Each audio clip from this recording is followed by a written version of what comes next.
One brand that went out all guns blazing in 2023 was Royal Enfield. And you know what? They aren't done yet because they want to start 2024 with a bang and have launched this, the new Shotgun 650. I really love this name and I'm pretty sure a lot of you guys do as well. It is the fourth iteration in the popular 650cc platform and probably the most niche as well. This is the first video of 2024, so let me take this opportunity to wish all of you guys a very happy and safe new year. Please ensure that you guys wear a helmet and proper riding gear whenever you are out riding, and I hope you guys have planned many road trips. Now coming back to this motorcycle, let's find out if the Shotgun has hit the bullseye or not.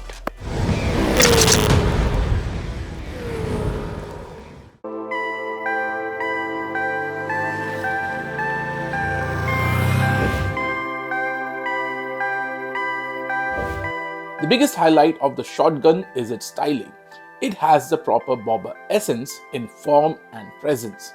The biggest visual difference is the new fuel tank that's narrower and flows well with the overall styling. Even the headlight covers look nice, but the aluminium finish as seen on the concept was way too cool. RE designers have opted for a pea-shooter exhaust muffler as opposed to the thick muffler as seen on the Super Meteor. There's something in the water. I feel it taking over me. The floating saddle is a good addition, and in its single-seat avatar, the Shotgun does look appealing and managed to grab a lot of attention from onlookers during the shoot. The other big difference is the all-black treatment on the bobber. The handlebar, switchgear cubes, fuel filler cap, and even the exhaust muffler are draped in black to give it a stealthy appearance. The engine case and the head cover sport a gloss black finish, and even the RE logo is different. The all-black finish does look really cool and goes really well with the Shotgun styling. Another aspect of the bobber which is really impressive is the quality levels on the bike. Panel gaps are tight, the weld quality is good, and the overall finished levels of the motorcycle are noteworthy. And being a Royal Enfield motorcycle, buyers are offered an extensive range of accessories. I think the best part about the Shotgun styling is the fact that even though it is based on the Super Meteor, it looks very distinctive. The visual appeal of this motorcycle will play a very crucial role in attracting buyers. Powering the Shotgun 650 is the same 650cc motor that we have seen on the 650 Twins platform, which means the power and torque output is the same. I really love this engine because of the way it delivers torque, and that 270-degree crank just makes the whole riding experience very incredible. In fact, there is so much bottom end torque that even if you're riding a gear or two higher, this motor pulls through. The first thing that I noticed on the Shotgun was that the acceleration isn't that quick. I was expecting this motorcycle to be much quicker than the Super Meteor, but it isn't, and that is down to the fact that it is just 1 kg lighter than the Super Meteor. Being a bobber, I thought this motorcycle will offer you more thrilling and exciting performance, something that you can easily get on the Interceptor and the Continental GT 650. The strong low and mid-range torque means that riding around the city is easy and the throttle response is crisp and on point. The clutch action can feel a bit heavy in stop-and-go traffic, but the 6-speed transmission performs flawlessly. During the city ride, I encountered some heavy traffic and I could feel the engine warmth on my legs. Now, it wasn't uncomfortably hot, but you could feel the engine heat, despite the ambient temperature being under 30 degrees. Before we proceed further, let's check out the exhaust note of the Shotgun 650.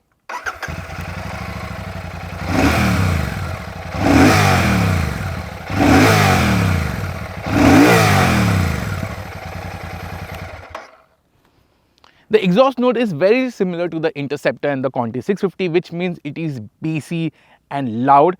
Okay, it's not very loud, and an optional exhaust will make it sound properly loud, but then again, it would be illegal.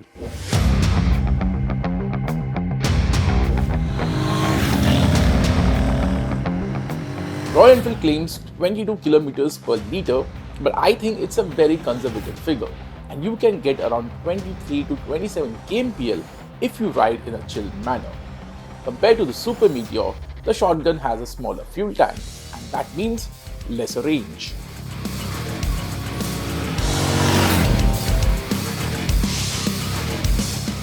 The major difference between the Shotgun 650 and the Super Meteor is the manner in which you sit on the motorcycle.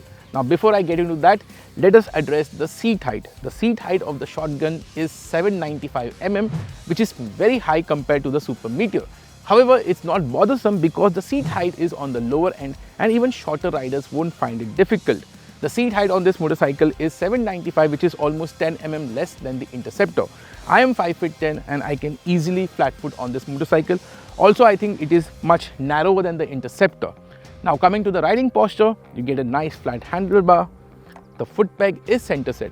So the riding posture is very upright and very neutral. The Super Meteor's foot peg is front set while the Interceptor's is slightly rear set.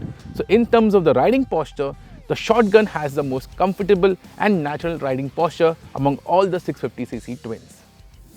Since it's a bobber, you guys might think that the Shotgun 650 comes as a single seater, but that's not the case. As you guys can see, there's a foot peg over here, which means this comes as a twin seat option standard from the factory. You get a bracket over here which also acts as a luggage carrier.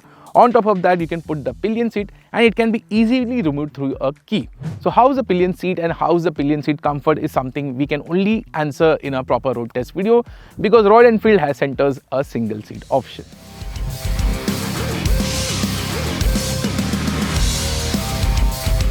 As you can see, the main frame is similar to that of the Super Meteor, but RE engineers have made the rake tighter, and this has resulted in the wheelbase being shorter on the Shotgun. The other big change are the wheels. The bobber opts for a 18-17 inch setup, while the cruiser sports a 19-16 inch setup. These updates mean that the Shotgun 650 is so much fun around corners. In fact, you can easily scrape the foot pegs, which is a good thing because the rear tire does feel a bit nervous on the edge. The best bit though is how nimble this motorcycle feels filtering through traffic, and that is down to the front end, which offers a great mix of agility and stability.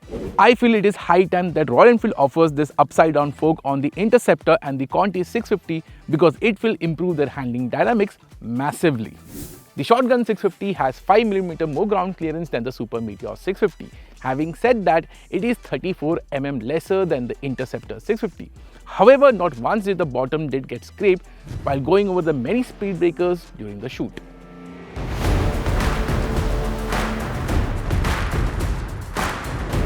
Suspension hardware is similar to that of the Cruiser, but the rear suspension travel is down by 10mm. The drop in rear suspension travel can be attributed to getting the stance of the bike proper, given that it's a bobber.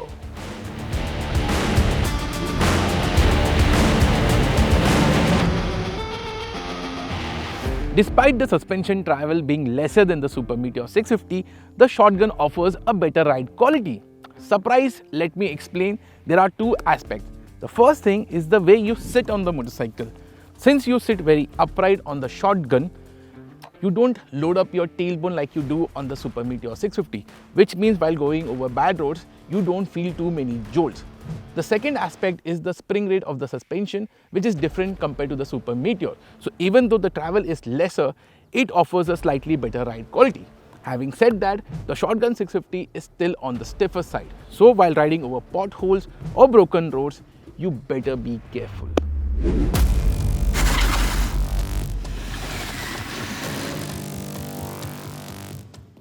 The braking setup too has been carried forward, and in terms of bite, feedback and sheer stopping power, the disc brakes do a great job.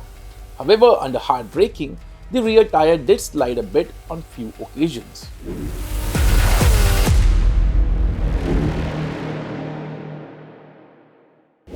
Before getting into verdict, let me clear that the pricing for this motorcycle wasn't announced during the day of the shoot. The Shotgun 650, in my opinion, is a brave attempt by Royal Enfield because the bobber market hardly exists in India and most of the sales will be via exports. The USP of the shotgun is its styling and the fact that the rider can customize his motorcycle based on their needs. While the Interceptor is a chill roadster, the Conti 650 is a sporty cafe racer and the Super Meteor is a comfortable cruiser, the purpose of the shotgun is a bit unclear. The fact that the bobbers are supposed to be rebellious in their attitude and offer thrilling performance, that isn't the case with the shotgun. Having said that, the Shotgun 650 looks smashing and puts a smile on your face with its handling and agility.